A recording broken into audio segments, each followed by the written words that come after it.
Hello student, video में फिर से आपका एक बार स्वागत है।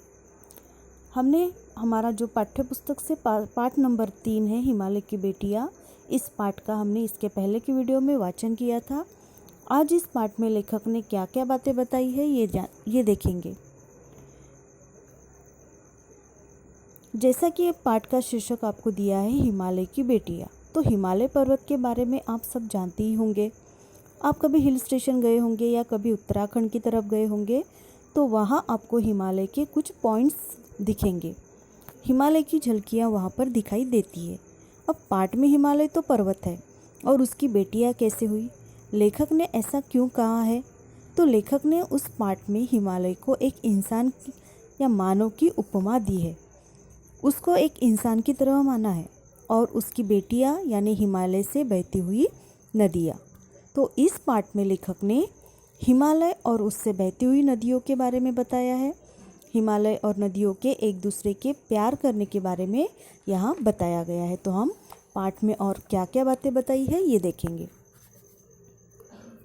अभी तक मैंने उन्हें दूर से देखा था, बड़ी गंभीर, शांत, अपने आप में खोई हुई लगती थी। संभ्रांत महिला की भांति वे प्रतीत होती थी। उनके प्रति मेरे दिल में आदर और श्रद्धा के भाव थे। माँ और दादी, मौसी और मामी की गोद की तरह उनकी धारा में डुबकियाँ लगाया करता था।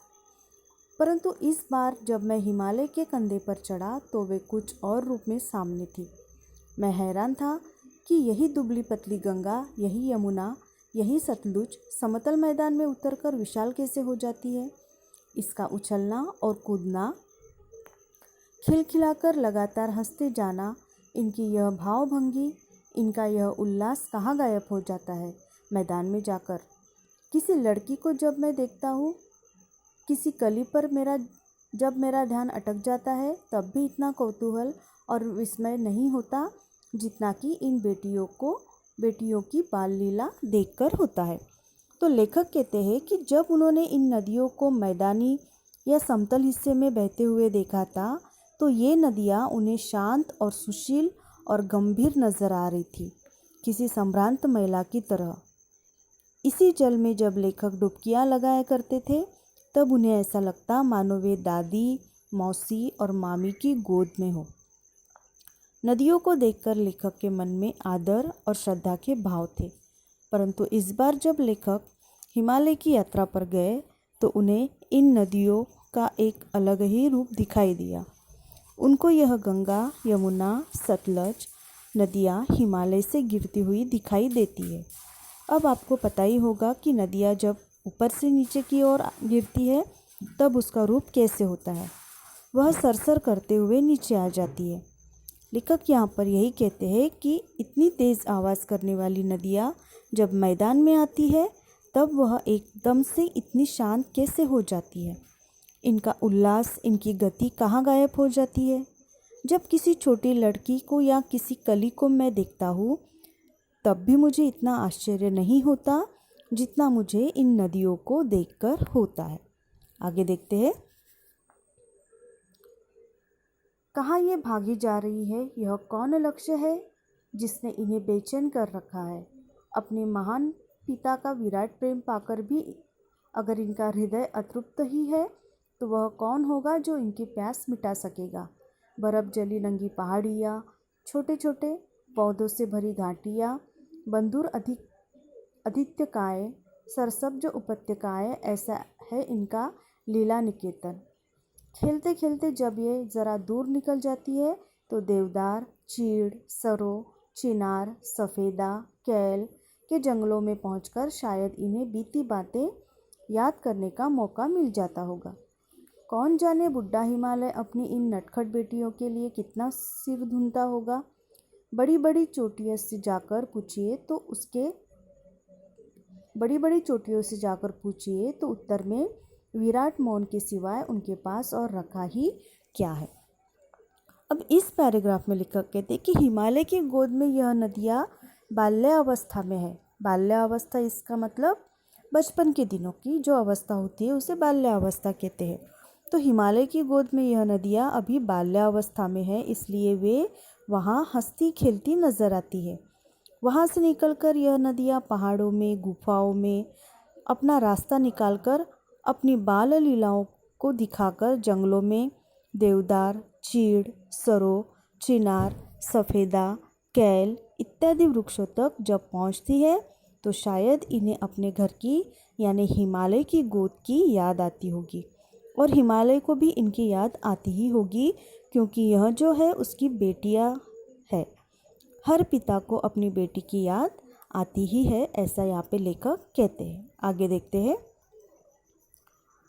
सिंधु और ब्रह्मपुत्र ये दो ऐसे नाम हैं जिनके सुनते ही रावी, सतलुज, व्यास, चनाब, झेलम, काबुल, कुबा, कपिशा, गंगा, यमुना, सरयू, गंडक, कोसी आदि हिमालय की छोटी बड़ी सभी बेटियां आँखों के सामने नाचने लगती है।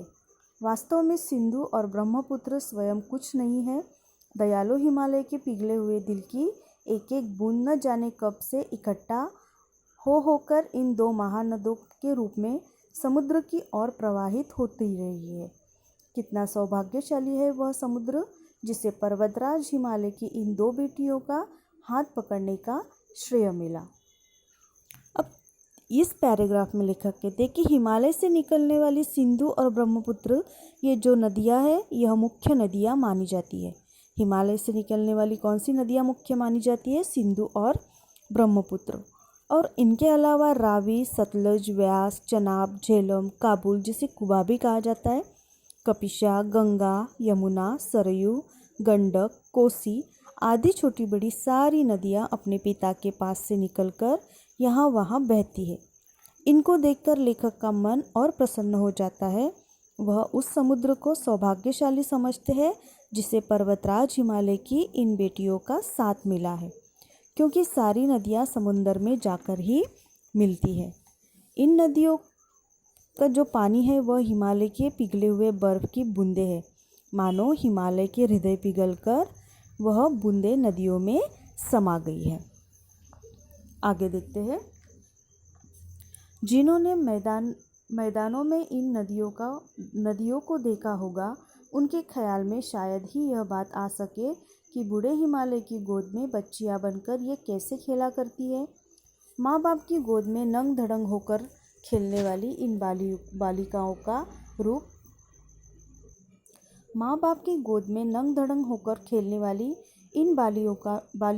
बालिकाओं का रूप पहाड़ी आदमियों के लिए आकर्षक भले न हो, लेकिन मुझे तो ऐसा लुभावना प्रतीत हुआ वह रूप कि हिमालय को ससुर और समुद्र को उनका दामाद कहने में कुछ भी झिझक नहीं होती। अब इस पैराग्राफ में देखिए, लेखक कहते हैं कि इस मैदान में आकर इन नदियों का रूप बदल जाता है। अब अपने पिता की यानी हिमालय की गोद में यह नदियाँ नंग धड़ंग होकर हंसती खिलखिलाती हुई बच्ची बनकर अपनी बाल लीलाएँ दिखाती है। पहाड़ी लोगों के लिए भले ही यह आश्चर्य की बात न हो, परंतु लेखक कहते हैं कि मुझे यह रूप इतना लुभावना लगता है कि हिमालय ससुर और नदियाँ समुंदर में जाकर मिलती है, इसलिए समुंदर को दामाद कहने में मुझे कुछ भी झिझक नहीं होती। जैसे हर लड़की अपने पिता का घर छोड़कर ससुराल जाती है, उसी तरह हिमालय ने अपनी बेटी का विवाह समुंदर के साथ कर दिया और समुंदर अब हिमालय का दामाद बन गए। यहाँ पे लेखक ऐसा क्यों कहते हैं? क्योंकि हिमालय से बहती हुई सारी नदियाँ जो है समुंदर में जाकर मिलती है। आगे देखते हैं।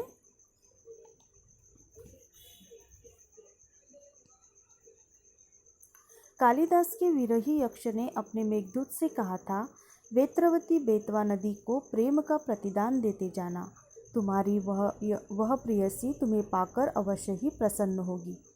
यह बात इन चंचल नदियों को देखकर मुझे अचानक याद आ गई।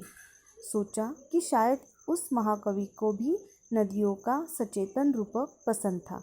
दरअसल जो भी कोई नदियों को पहाड़ी घाटियों और समतल आंगनों के मैदानों में जुदा जुदा शक्लों में देखेगा, वह इसी नतीजे पर पहुंचेगा। अब यहाँ पे लेखक कहते हैं कि इस पाठ में मैंने ही नदियों का मानवीकरण नहीं किया। मैंने पहले ही आपको बताया है कि इस पाठ में लेखक ने हिमालय का, नदियों का मानवीकरण किया है। मानवीकरण करना इसका मतलब किसी सृष्टि के किसी चिन्हों को मानव जैसा प्रतीत करना। जैसे हिमालय को यहाँ पे पिता की उपमा दी गई है और नदियों को बेटियों की उपमा दी गई है, तो इसे ही मानवीकरण कहते हैं। तो लेखक कहते हैं कि इस पाठ में मैंने ही नदियों का मानवीकरण नहीं किया है, बल्कि इसके पहले भी पुराने जो महान कवि हुए हैं उन्होंने भी प्रकृति के चिन्हों पर, प्रकृति क्या है तो प्रकृति है पहाड़, नदियाँ, बादल, झरने, जितनी भी प्राकृतिक वस्तुएं हैं इस सब पर प्राकृतिक चिन्हों का उन्होंने मानवीकरण किया है। अब यहाँ पर लेखक ने महान कवि कालिदास का उदाहरण दिया है कि कवि कालिदास ने अपने महान काव्य मेघदूत, जो कालिदास ने एक महान काव्य लिखा हुआ है जिसका नाम है मेघदूत, उसमें नदियों का मानवीकरण किया है। मेघदूत में क्या है तो यक्ष यक्षिणी की विरह की कहानी है। मेघदूत जो काव्य संग्रह है कालिदास का, उसमें क्या है, यक्ष यक्षिणी की विरह की कहानी है। यक्ष जो है वो बादल के हाथों अपनी प्रेयसी को यानी यक्षिणी को संदेशा भेजता है। बादल को वह अपना दूत बनाकर भेजता है। दूत पता ही होगा, जो संदेशा लेकर जाता है उसे दूत कहा जाता है। तो यक्ष बादल को कहता है कि तुम जब मेरा यह संदेशा यक्षिणी के पास लेकर जाओगे तो रास्ते में तुम्हें वेत्रवती नदी यानी वेतवा नदी मिलेगी। उस नदी में तुम अपने प्यार की कुछ बूंदें डालते हुए जाना, ताकि उस नदी को तुम्हारे प्यार का प्रतिदान मिले। तो लेखक कहते हैं कि उस समय भी कवि कालिदास ने नदियों का मानवीकरण किया था और आज भी हम उनका मानवीकरण करते हैं। आगे देखते हैं। काका कालेलकर ने नदियों को लोकमाता कहा है, किंतु माता बनने से पहले यदि हम इन्हें बेटियों के रूप में देख लें तो क्या हर्ज है। और थोड़ा आगे चलिए, इन्हीं में अगर हम प्रेयसी की भावना करें तो कैसे रहेगा। ममता का एक और भी धागा है जिसे हम इनके साथ जोड़ सकते हैं। बहन का स्थान कितने कवियों ने इन नदियों को दिया है। एक दिन मेरी भी ऐसी भावना हुई थी। थोलिंग यानी जो तिब्बत में है, थोलिंग की बात है, मन उचट गया था, तबीयत ढीली थी, सतलज के किनारे जाकर बैठ गया। दोपहर का समय था, पैर लटका दिए पानी में, थोड़ी ही देर में उस प्रगतिशील जल में असर डाला, तन और मन ताज़ा हो गया तो लगा मैं गुनगुनाने। अब यहाँ पे देखिए आखिरी वाला जो पैराग्राफ है उसमें लेखक कहते हैं कि काका कालेलकर यह एक लेखक का नाम है। काका कालेलकर यह एक लेखक का नाम है। इन्होंने नदियों को लोकमाता कहा है। अब इन्होंने नदियों को लोकमाता का दर्जा क्यों दिया है, तो माँ क्यों कहा है।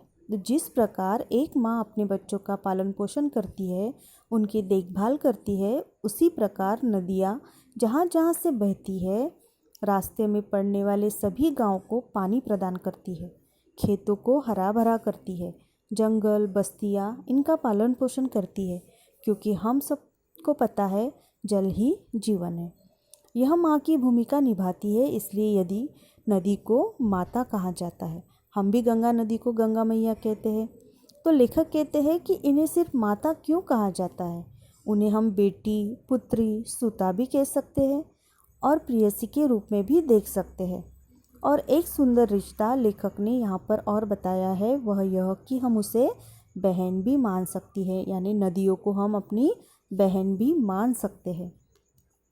इसका अनुभव लेखक को तब आया जब लेखक थोलिंग में थे।